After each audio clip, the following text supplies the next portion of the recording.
बोलो श्री प्राणनाथ प्यारे की जय। बोलो श्री सतगुरु महाराज की जय। पन्ना धाम की जय। सर्व सुंदर साथ की जय। आप सभी सुंदर साथ जी के हृदय में विराजमान, शोभायमान, प्राण प्रियतम, प्राण धन, हृदयेश्वर एक कोमल नूरी चरणों में कोटान कोट प्रणाम जी। तो आइए सुंदर साथ जी शुरू करते हैं। हमारे बहुत प्यारे बच्चे जो कि सूरत से अति सुंदर भाव लेकर आए हैं। दिवाली इससे सुंदर क्या हो सकती है। इतनी मीठी मीठी सुरताएं जब मिठास लेकर आती हैं तो वही असल दिवाली हम सब सुंदर साथ के लिए। सूरत से प्रेरणा लेने की बहुत जरूरत, हम भी अपने बच्चों को इस तरफ लगाएं, हम भी उनको आगे लेकर आएं और इस प्रकार के भाव जरूर जरूर रखें। मैंने देखा आज छुट्टी है बच्चों को, कम से कम उनको देखने के लिए तो ला ही सकते हैं। यदि बच्चे घर में हैं उठा लीजिए सुंदर साथ जी। एक दिन थोड़ा कष्ट हो जाएगा पर इन बच्चों से प्रेरित होकर स्वयं कहेंगे। गीता दीदी बहुत बहुत धन्यवाद। हमारी अमोहा बिटिया सामने आकर बैठ चुकी हैं देखने के लिए। आप भी बच्चों को लेकर आइए ताकि देखकर प्रेरणा ले सकें। आइए सबसे पहले चलते हैं मानसी कपोपरा जी के अति सुंदर भाव सुनने के लिए। प्रणाम जी बेटा, प्रणाम जी। प्रणाम जी।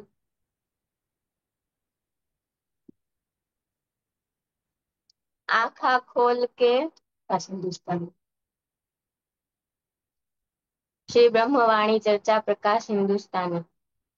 आँखा खोल के ढापिए जिन चुके एती बेर, रात दिन तेरे राज का सुट कात सवासेर।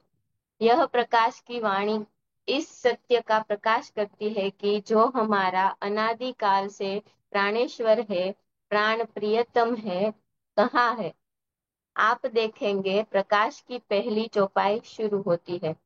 कुछ इन विध कियो रास, खेल फिरे घर।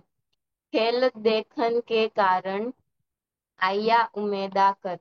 सारा संसार यह नहीं जानता कि सार के परे भी कुछ है। दुनिया तो यही जानती है। आपन हणी आपन हणी નથી ओलख्या। जुओ विचारी मन। हमें तभी तक अक्षरातीत को नहीं पहचाना है। अनंत काल से परम धाम में लीला चल रही है। राज जी सबके साथ लीला कर रहे हैं, लेकिन किसी को उनकी पूरी पहचान नहीं है। यह खेल क्यों हुआ? अपनी पूर्ण पहचान देने के लिए, मार्फत की पहचान देने के लिए यह समझना है कि हम राज जी की अर्धांगिनी है। यह पहचान नहीं है। यह तो सबको मालूम था। यदि पूरी पहचान होती तो रब्द होता ही नहीं। सबका कहना सबका क्या कहना था कि राज जी हम आपको रिझाती है, हमारा प्रेम बड़ा है। यदि लहर कहने लगे कि सागर, सारी लीला तो हमसे होती है, तू क्या है? आप बताइए कि लहरों में ज्यादा जल है या सागर में? सागर बताना चाह रहा है कि तुम मेरे से अलग की कल्पना क्यों करती हो? जो मैं कहूँ वही तुम हो। लेकिन लहरें जिद पर अड़ी है कि हम अलग है, आप अलग हो। आप सागर है, हम लहरें हैं।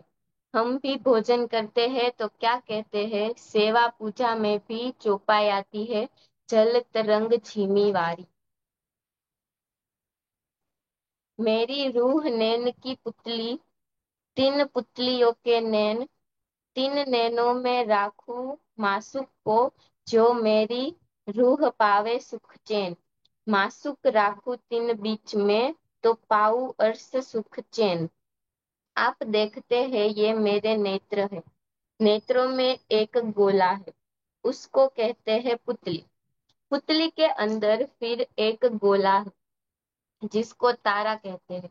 मेरी मेरी रूह, मेरी आत्मा नैन की पुतली, पर आत्म रूपी नैन की पुतली है। आत्मा रूपी पुतली का नेत्र क्या है? यह दिल। तीन नैनों में राखूं मासूक को, मैं उसमें बसा लूं। जो मेरी रूह पावे सुख चैन, जिससे मेरी आत्मा को सुख चैन मिले, आराम मिले। सारा ब्रह्मांड किसी के अधीन कर दिया जाए।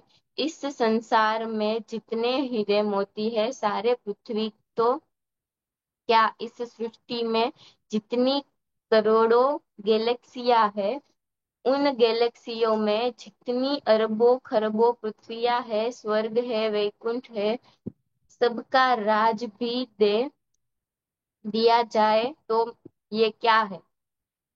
सब सपना है, और उस सपने के संसार में आप पृथ्वी पर राजसी को पाकर छोटी छोटी चीजें मांगते हैं। बहुत आश्चर्य होता है कि सुंदर साथ कहता है कि क्या करे, बिना इसके काम ही नहीं चलता। आप कुछ दिन तो धैर्य रखे। देखिए, इस संसार का पति अपनी पत्नी के लिए कोल्हू के बैल की तरह काम करता है। धूप शीत वर्षा सब सहन करता है। यही संसार का पति इतना करता है, तो जो आपका प्राणेश्वर अक्षरातीत कहता है कि मैं लिखया है तुमको, जो एक करो मोहे साध, तो सद तो 10 बेर में जी कहूँ, कर कर तुझे याद। लेकिन आपको तो विश्वास नहीं है।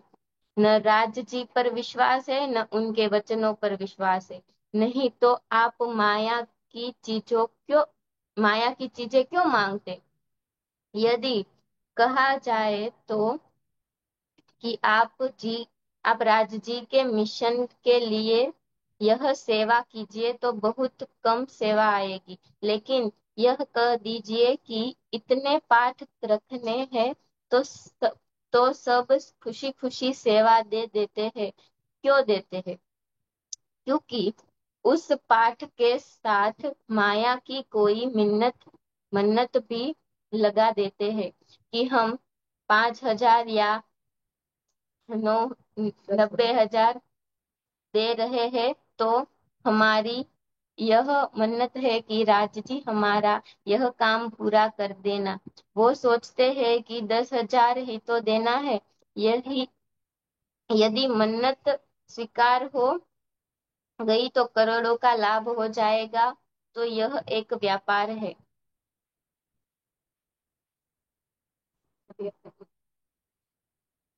प्रेम प्रणाम जी।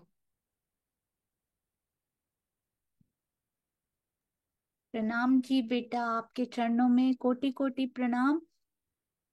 बहुत सुंदर नाटिकाओं में भी हमने मानसी बिटिया को देखा है।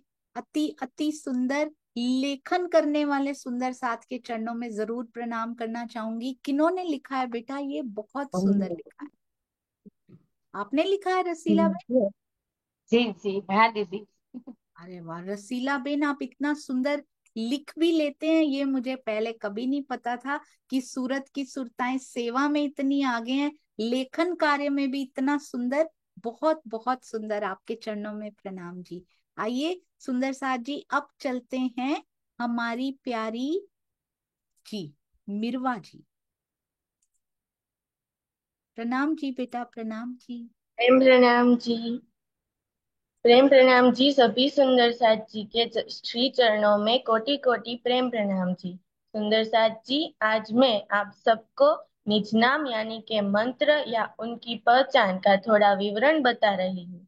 मंत्र के रूप में तारतम और निज नाम शब्दों का प्रायः हम एक दूसरे के रूप में इंटरचेंजेबल में कहते हैं, लेकिन दोनों में अंतर है।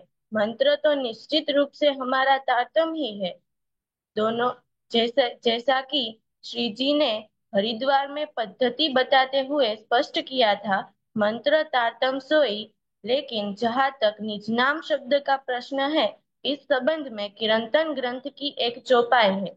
निज नाम सोई जाहिर हुआ, झाकी सब दुनी राह देखता, मुक्त देसी ब्रह्मांड को आए ब्रह्म आत्म सत। सुंदर साथ जी, इस चौपाई में भी निज और नाम दो अलग अलग शब्द है, अर्थात यह अभिप्राय मंत्र से न होकर नाम अथवा शब्दों में पहचानते हैं।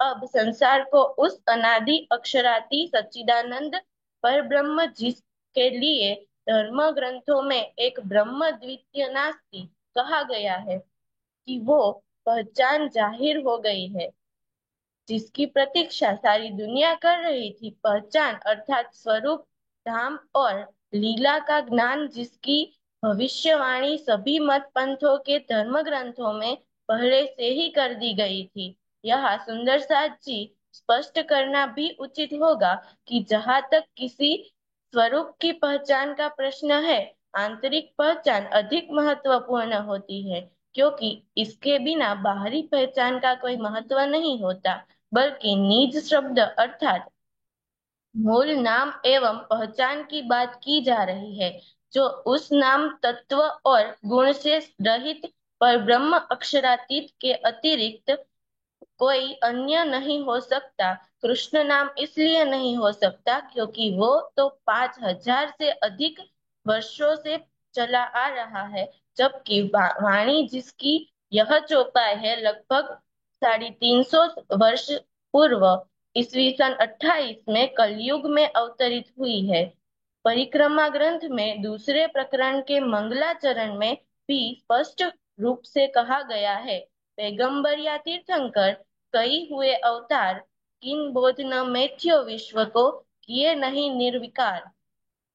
सुंदर साथ जी बहुत सारी चौपाई है, लेकिन मैं इस चौपाई का वर्णन करती हूँ। इस चौपाई के तीसरे और चौथे चरण में मुक्त देशी ब्रह्मांड को आए ब्रह्म आत्म सत में अधिक अच्छी तरह से स्पष्ट कर दिया गया है कि परमधाम में रहने वाले अखंड स्वरूप वाले वे ब्रह्म मुनि संसार में प्रकट हो गए हैं, जो संपूर्ण ब्रह्मांड को अखंड मुक्ति देंगे।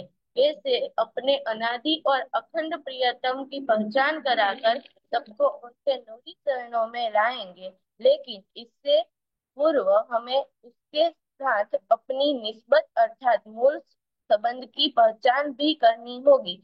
सुंदर साथ जी, जहाँ तक मंत्र का प्रश्न है, भले ही कोई बोले या न बोले, अथवा मन में बोले या उच्च स्वर में बोले, निश्चित रूप से इससे भी जीव सृष्टि सहित सबको अखंड मुक्ति मिलती है, क्योंकि इसी किरंतन की वाणी में ही कहा गया है, तो क्या देखी हम दुनिया जो इनको न करे अखंड। लेकिन इससे भी महत्वपूर्ण है आत्मा का परमात्मा से मिलन। तो सुंदर साथ जी, अब क्यों हमारा लक्ष्य इस जन्म मरण के चक्र से मुक्त होकर भविष्यतों में अवस्थित होना मात्र है, या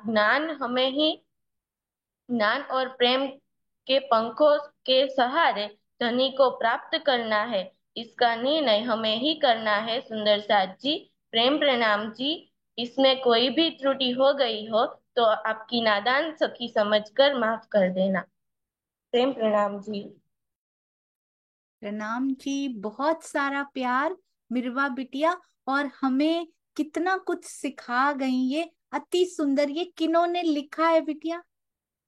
प्रफुल्ल आंटी ने। अरे वाह, बहुत सुंदर। सुंदर साथ जी, क्यों क्यों हमारे लिए जरूरी है धनी जी का नाम लेना, धनी जी को हृदय में बसाना? अति अति अति सुंदर। अब हम अफोर्ड नहीं कर सकते इस मानव तन को व्यर्थ करना, उसकी सांसों को व्यर्थ करना। बहुत सुंदर बेटा, आप बहुत अच्छा बोलते हैं, तो आगे भी जरूर बोलते रहिएगा, कुछ ना कुछ घर में प्रैक्टिस करके। जब घर में भी आपके होता है ना प्रोग्राम, तो आप जरूर 5 मिनट्स बच्चे भी बोला कीजिए। आइए चलते हैं हमारी जिया बिटिया की ओर। प्रणाम जी। प्रणाम जी। प्रेम प्रणाम जी।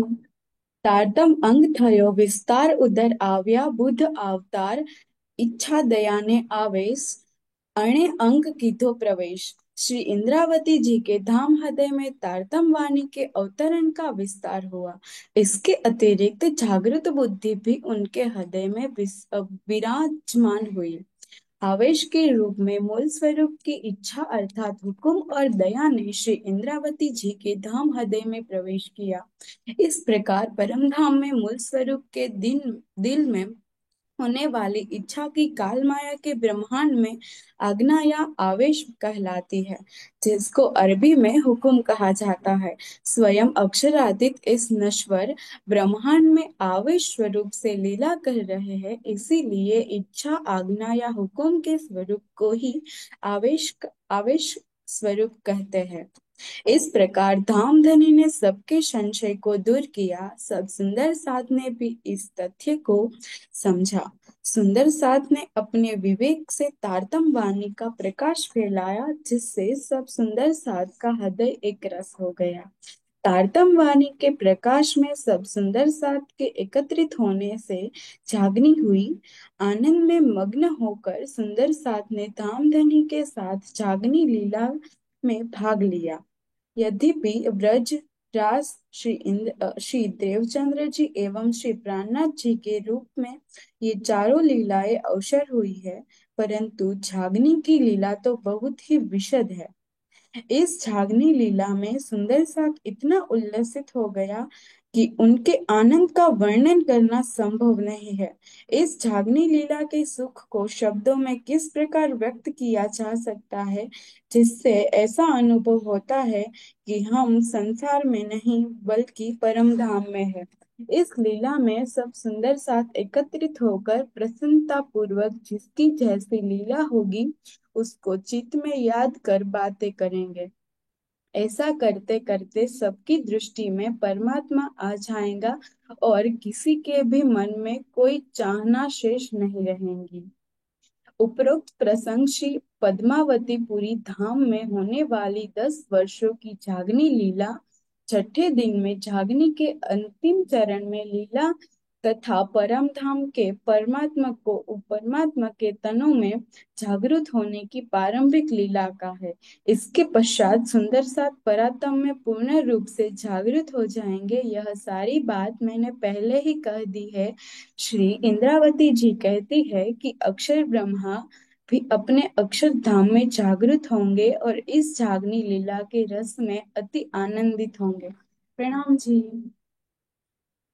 प्रणाम जी। जागनी लीला का कितना सुंदर वर्णन किया। जिया बेटा, ये किन्होंने लिखा है?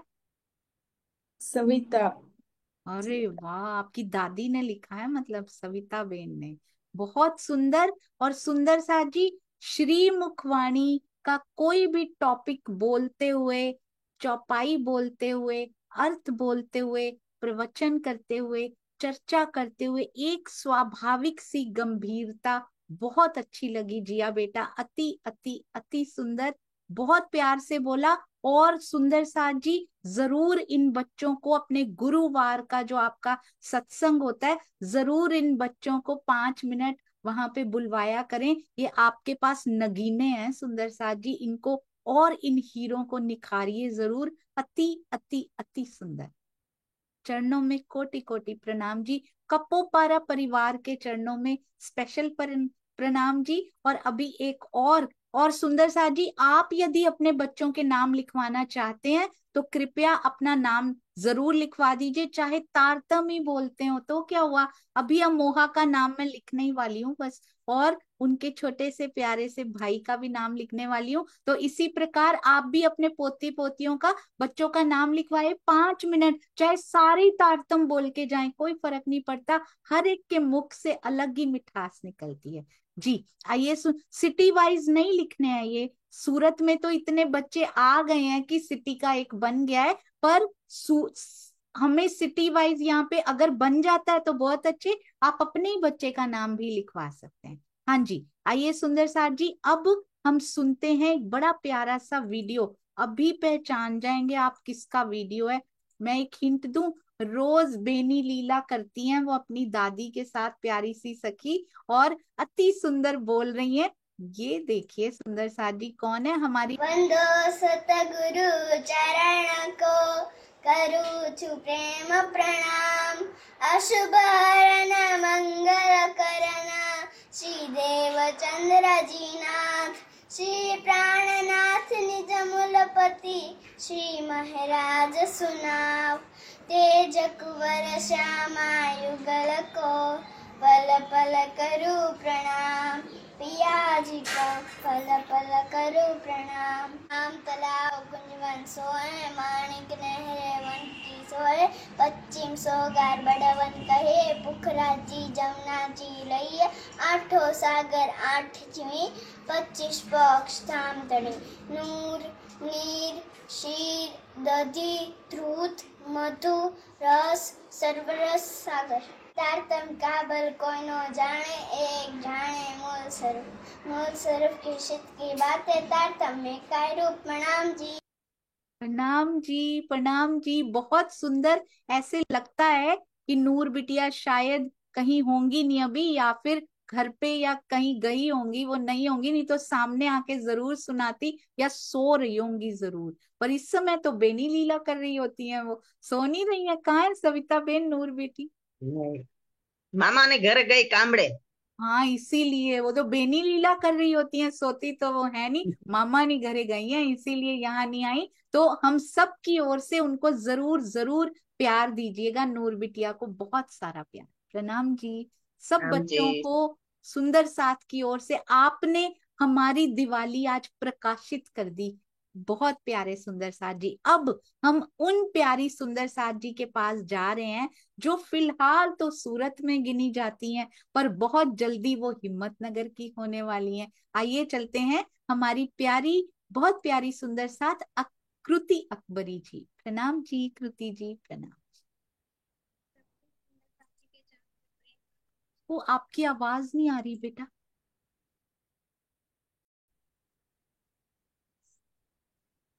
सभी सुंदर साची के चरणों में प्रेम प्रणाम जी। मैंने पहली बार ई गुरुकुलम क्लास द्वारा निजानंद संप्रदाय के बारे में जाना। निजानंद संप्रदाय यानी नीच के खुद के आनंद में रहना। हम हमेशा आनंद बाहर ढूंढते हैं, लेकिन आनंद हमारे खुद के अंदर ही है। निजानंद संप्रदाय के अलावा दूसरे धर्म संप्रदाय वाले कहते हैं कि हम मृत्यु के बाद स्वर्ग, वैकुंठ या जन्नत में जा सकते हैं, लेकिन तारतम वाणी में कहा है, इत ही बैठे घर जागे धाम। यहाँ बैठे बैठे ही हम आत्म जागृत कर कर परम धाम के सुख ले सकते हैं।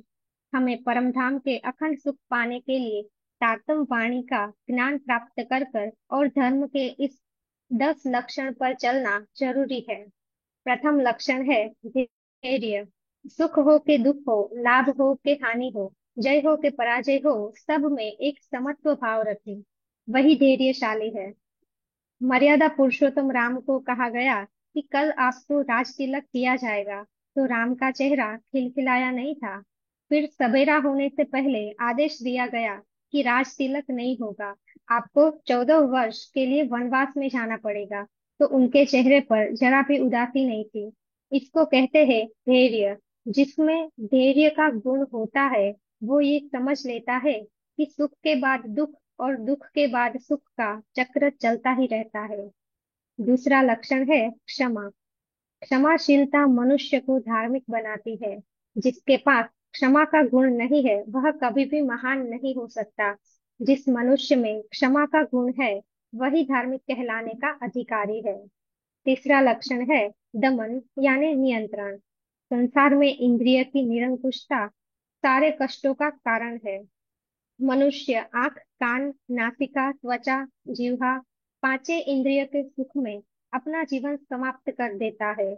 विवेकवान मनुष्य ही इसका नियंत्रण नियंत्रण कर कर अपना जीवन सफल बनाता है। चौथा लक्षण है अस्तेय। अस्तेय का अर्थ है चोरी न करना। योग दर्शन में कहा है कि यदि मनुष्य चोरी के कर्मों का त्याग कर दे, तो सभी रत्नों की प्राप्ति स्वतः ही हो जाती है। पांचवा लक्षण है शौच। शौच अर्थात आंतरिक और बाहरी पवित्रता। हम शरीर को खूब नहलाए, यदि मन पवित्र नहीं है तो कोई लाभ नहीं है। लोग गंगा में अपने पाप धोने के लिए जाते हैं। यदि नदियों में नहाने से मोक्ष प्राप्त हो जाता, तो शास्त्रों की क्या आवश्यकता थी। इस स्थिति में तो ऋषि मुनियों का कोई महत्व ही नहीं होता। छठा लक्षण है इंद्रियों का निग्रह। शमन और दमन एक दूसरे के पूरक है। दमन अर्थात दबाना, शमन अर्थात शांत करना। क्रोध को हम दबाएंगे तो एक दिन ज्वालामुखी बनकर भड़केगा। इसलिए हमें क्रोध का दमन नहीं करना चाहिए, पर हमें सामने वाले में अच्छे गुण तो होते ही है, ये गुण याद कर कर क्रोध को शांत करना चाहिए। सातवां लक्षण है बुद्धि। संसार में मनुष्य और प्राणियों में क्या अंतर है? मनुष्य भी खाता पीता और सोता है, प्राणी भी खाता पीता और सोता है। मनुष्य की विशेषता यह है कि वे विवेक पूर्वक विचार कर सकता है। मनुष्य सोच सकता है कि मैं कौन हूँ, कहाँ से आया हूँ और मृत्यु के बाद कहाँ जाऊंगा। यह विचार पशु पक्षी नहीं कर सकते। यह बुद्धि की विशेषता है। बुद्धि में भी जिसके पास सत्य को ग्रहण करने वाली बुद्धि नहीं है, तो निश्चित है कि आप धर्म की राह पर नहीं चल सकते। धर्म का आठवां लक्षण है विद्या। विद्या का अभिप्राय क्या है? विद्या यानी जिसको पढ़कर हम लाखों रुपए कमा सके, यह नहीं है। विद्या किसको कहते हैं? आज भारत में जगह जगह लाखों मंदिर खड़े हैं, लेकिन ब्रह्म विद्या का, ज्ञान का प्रसार नहीं है। भक्ति भी क्या है? भक्तगण जाएंगे, भोग प्रसाद चढ़ाएंगे और उनकी भक्ति पूरी हो गई। यदि मैंने 50 रुपये की मिठाई दी है, तो भगवान को मेरा यह काम पूरा करना होगा। यदि नहीं करेंगे, तो अगली बार यहाँ चढ़ाना बंद कर दूंगा। क्या ये भक्ति हुई? मंदिर के महात्माओं को ज्ञान का प्रचार करना चाहिए, लेकिन उसके पास ब्रह्म ज्ञान ही नहीं है। धर्म का नौवां लक्षण है सत्य। सत्य क्या है? सत्य वही है जो सारे ब्रह्मांड को चला रहा है। जिस दिन हर प्राणी मन वचन और कर्म से सत्य का आचरण करने लगेगा, उसकी सारी समस्याओं का समाधान स्वतः ही हो जाएगा। 10वां लक्षण है अक्रोध। अक्रोध अर्थात क्रोध न करना। गीता में क्रोध को नरक का द्वार कहा है। हम पूजा पाठ करें, आंख भी बंद करते हैं, फिर भी क्रोध आता है, तो ये धर्म का लक्षण नहीं है। हम जीवन में ये 10 लक्षण पर चलकर वाणी मंथन, चितवन और सेवा करके ही धनी को प्राप्त कर सकते हैं। प्रेम प्रणाम जी। अरे वाह, हाउ क्लियरली उन्होंने एक्सप्लेन किया कृति जी ने कि धर्म के 10 लक्षण कौन से होते हैं। Here you go Himmatnagar, you are getting a diamond actually. बहुत सुंदर बोलती हैं बेटा आप, इसको रोकिएगा मत, इसको जरूर आगे बढ़ाइएगा, क्योंकि आपकी वाणी में, आपके बोलने के स्टाइल में राज्य की विशेष मेहर है। और सुंदर साथ जी, हमारे राकेश भाई भी हमारे पास हैं, उन्हीं के घर में कृति जी जाने वाली हैं, सूरत से हिम्मतनगर जो जाने वाली हैं। बहुत बहुत बधाई आपको राकेश भाई जी, इतनी प्यारी बच्ची जो आपके घर में आ रही हैं अभी से। सुंदर साथ जी, कितनी छोटी एज और इतने सुंदर विचार होना। गुरुकुलम को भी बहुत बहुत बधाई, जिनको इन्होंने सुना और इतने सुंदर विचार इनके हृदय में आए। बिल्कुल to the point, very crisp, very clear. And ये लिखा किसने है कृति जी? प्रफुल्ला जी। अरे वाह, ये कौन सी प्रफुल्ला जी ने लिखा है, सूरत वाली या आप या फिर हिम्मतनगर वाली? हिम्मतनगर वाले। अरे वाह, उनकी सासू माँ ने लिखा है, यानी प्रफुल्ला जी जो उनकी सास बनने वाली। बहुत सुंदर। राकेश भाई, कैसा लग रहा है आपको बच्ची को इस तरह बोलते हुए देखकर? प्रणाम जी।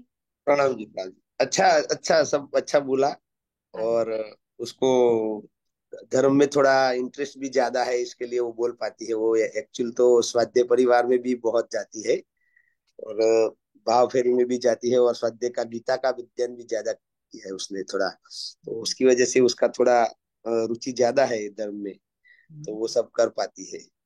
अरे वाह, बहुत सुंदर। सो प्राउड ऑफ यू बेटा, कीप गोइंग। इसी प्रकार यदि हमारी बाल और युवा शक्ति आगे बढ़ती रही ना, तो इस ब्रह्मांड में संदेश फैलने से कोई नहीं रोक सकता। सो प्राउड ऑफ यू, बहुत बहुत बधाई। प्रणाम जी बेटा। और प्रणाम आई जी। होप अगर आपके पास समय होता है, you are most welcome, you can practise this skill here. आप 5 मिनट 10 मिनट जब भी चाहें यहाँ आकर जरूर बोला करें। और अपने कार्यक्रमों में भी, प्रफुल्ला बेन सूरत के यदि ये आपके पास रहती हैं, तो बच्चों का एक कार्यक्रम जरूर सूरत में भी कीजिए जब तक ये यहाँ पे हैं, और आगे भी चलता रहे, ताकि मिरवा और मानसी जी, नूर बिटिया और हमारी जिया बिटिया ये भी आगे बढ़े, और आई होप सूरत से और बहुत सारे बच्चे आने वाले हैं। वरुण अभी भी नहीं आए हैं, चिंतन अभी भी नहीं आए हैं। वो बच्चे केवल स्टॉल पे फिजिकल सेवा नहीं करते, वो बोलते भी बहुत सुंदर हैं। तो सारे बच्चे सूरत के भी आगे आने चाहिए। और कन्नू भाई हमारे पास बैठे हैं, यूएस के बच्चों के नाम भी, या फिर युवाएं, युवा बच्चे जरूर, उनकी लिस्ट चाहिए कन्नू भाई आपसे भी। एक दिन आप जरूर बुक कर लीजिए। प्रणाम जी। जी कन्नू भाई। प्रणाम जी, प्रणाम जी। प्रणाम जी। जरूर वो तो नीलम और दीप्ति के पास है सभी के नाम, और तो आपको भेज देंगे। जी बिल्कुल, थैंक यू कन्नू भाई जी। प्रणाम जी, प्रणाम जी। प्रणाम जी। और राकेश भाई, आपके बच्चों को भी जरूर बोलिएगा हमारी तरफ से रिक्वेस्ट करके कि कृति के होने वाले जो हस्बैंड हैं वो भी बोलने आए। वो भी सेवा में बहुत आगे हैं सुंदर साथ जी, और दोनों बच्चे आपके सेवा में बहुत आगे हैं, उनको भी हमारी तरफ से रिक्वेस्ट कीजिएगा। हम दिवाली स्पेशल मना रहे हैं 15 दिन तक, बच्चे और युवा शक्ति आगे आए तो उनको हमारी तरफ से रिक्वेस्ट कीजिएगा। प्रणाम जी। जी आइए सुंदर साथ जी जयकारा लगाते हैं। मैं बच्चों को ही अनम्यूट कर रही हूँ। कृति जी, जिया बेटा आप हैं, हैंड रेज कीजिए जो जो बच्चे अभी भी हैं। मानसी, जिया, नहीं तो फिर इधर चल रही हूँ मैं, अमोहा के घर में जा रही हूँ जी। चलिए आप जयकारा लगाइएगा मिलकर। रसीला बेन है जी, कृति बेटा आप मिलके जयकारा लगाइए। बोलो श्री प्राणनाथ प्यारे प्यारे की की जय। श्री सतगुरु महाराज महाराज की की जय। जय। जय श्री पन्ना धाम की की जय। जय। सर्वे सुंदर साथ की जय। प्रणाम प्रणाम जी। जी। प्रणाम जी, प्रणाम जी।